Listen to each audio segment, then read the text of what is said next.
कीर्तन आदरणीय व्यासपीठ गुरुजन वर्ग माझे बालमित्र आणि गावातील उपस्थित तमाम नागरिकांना स्वातंत्र्य दिनाच्या कोटी कोटी शुभेच्छा।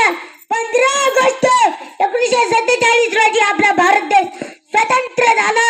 इंग्रज किती कडू होते, जुलमी होते, पण आपल्या क्रांतिकारकांनी त्यांना कसे पाणी पाजले हे तुम्हाला माझ्या मित्रांनी सांगितले।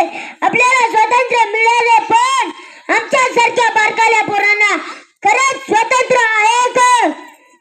कोणी येतं आम्हालाच काम सांगतोय। घरातली बारीक चारीक सारे आम्हीच करतो, रानातल्या कामाला पण आम्हालाच देतात, आणि सुट्टी असली की घरचे